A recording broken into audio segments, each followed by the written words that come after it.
Welcome to the 22nd video in this series, making a 2D swarm shooter with Raylib. In this one, what we're going to do is we're going to make the HUD go red when there's not much time left in a wave, and then we're going to have the player be able to collect health potions, which will be randomly dropped by the enemies. So we'll start this video off by doing something I meant to do in the previous one and completely forgot, and that's actually inside our HUD.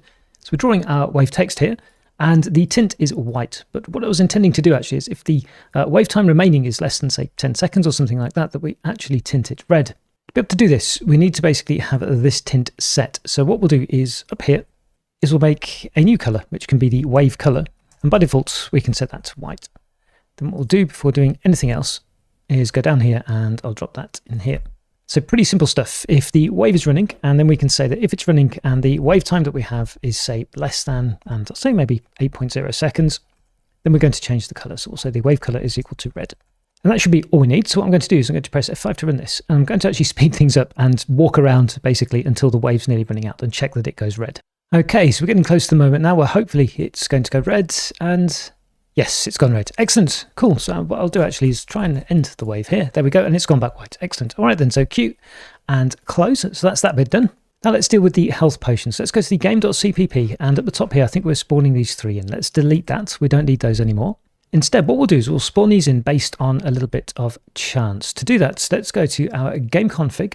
So I'll open that up, and up the top here or down here, I'll put it down here actually. I'm going to make another integer, and I'll call this health drop chance. We're using an integer here simply because we'll use a get random value, which in Raylib returns an integer. So we'll use this for the chance check, and we'll use from 0 to 100. Now, the chance is 2%, which maybe you want in the final game, but for testing, that's not going to get very many. I'm going to put that at 50%. I did actually test it beforehand with 20, and even then you could get through a whole wave without one. So we'll put it at 50, and then we should pretty sure to get one, but not all of the time.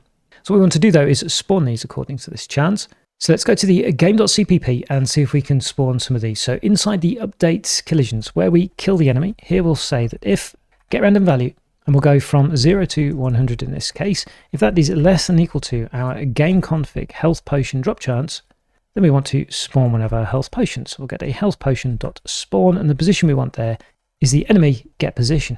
So let's run the application, and we should hopefully see that we get the odd potion dropped on the screen. So here we go, we got the first wave going. Let's have a look, where's some enemy? Here you are. And oh, we get one straight away. That's good, and not there. That's good, that seems to be working. Okay, cool, so we've got lots of potions. We can't collect them yet or anything like that, but we do definitely have them on the screen. That's good. And if I collide with you, I lose a life. That's also good. All right then, let's get ourselves actually recovering a life when we hit one of these then. To do this, we need to be able to heal the player. I'm going to go to the game config and actually set the max health back up to 3 here. Then let's go to the player.hpp. And down here, we'll add in a new function called a heal.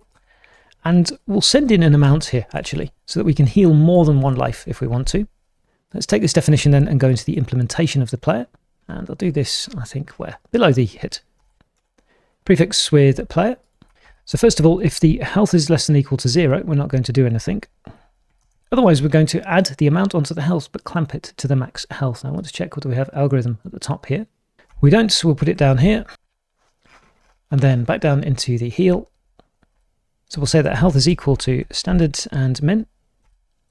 And that'll be the minimum value of our health plus the amount we want to add and the max health.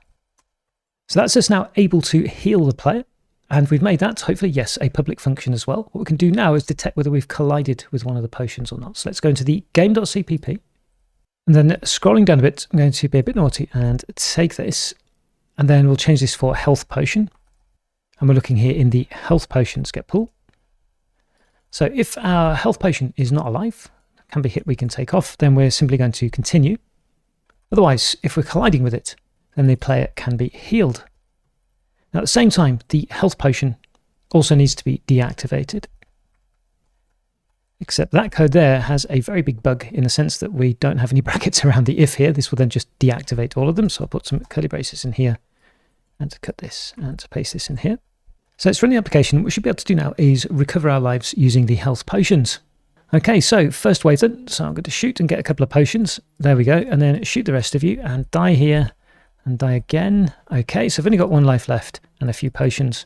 Let's kill the rest almost of the enemies. Does that recover one life? Yes, it does. So I've got 2 from 3. Let's recover another life, 3 from 3. And okay, keep collecting, which I wanted, and we're not then able to go above the 3 lives. Excellent, cool. All right then, so I press Q to close that down and close down the terminal. So there's still a couple of things I'd like to clean up with our health potions. The first one is that the health potions themselves will persist between waves. So let's make sure that we deactivate all of these, and we'll do that when we start a new wave, which is inside here. So we'll get hold of our health potions and we can deactivate all. And secondly, it would be nice if the health potions had a finite lifetime. So when they're dropped, they only last for a few seconds before disappearing again. So let's go to the gameconfig.hpp, and below the player here, let's add a new health potion part. We can actually take the drop chance, I think, and put it there. And then below this, we'll do health potion life, or lifetime, I think is a little bit better, and that can be 5.0 F, and the type of this then has to be a float. So I'll save that. So let's drop into the header file for the health potion. And then down the bottom here, we can add ourselves a float lifetime. Then going into the implementation here, when we activate, we can set the lifetime to be equal to that config. Now we can actually use our update. So I'll remove the comment from here. First of all, if we're alive, then we'll simply just return. Otherwise, we'll reduce our lifetime. And if the lifetime is less than 0, then we'll deactivate. Okay, and that should have the health potions. Well, it won't actually, will it? Because this here needs an if not alive, sorry, not if alive.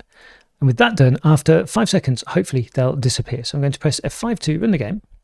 All right then, so hopefully we can get a health potion very quickly on here. We've got one, and let's see if it disappears after 5 seconds. Yes, it's disappeared. Cool. So the other thing I'd like to check actually is that at the end of a wave, they don't carry over. Now we've only got 5 seconds here, so I'm going to try and blast all of these, and hopefully the wave is completed. Let's have a look. Do they get? Yep, they all get cleared off. Excellent. Cool. I'll just check that one as well, that one's lasting for the 5 seconds. And it is good. So I'll press Q to close that down and close down the terminal. And with that done, we've made another really good step. So we've now got sort of the life cycle management of the player up and running, so the player can take damage, but also then replenish lives by picking up a potion, and the potions, they get dropped at random and also last for a finite amount of time on the screen, and they're cleared between waves as well. In the next video then, we're going to turn our attention to a collectible that also we need to complete the waves. As ever, thanks very much for watching this one. Comments and questions welcome as always on YouTube, and I look forward to seeing you in the next one.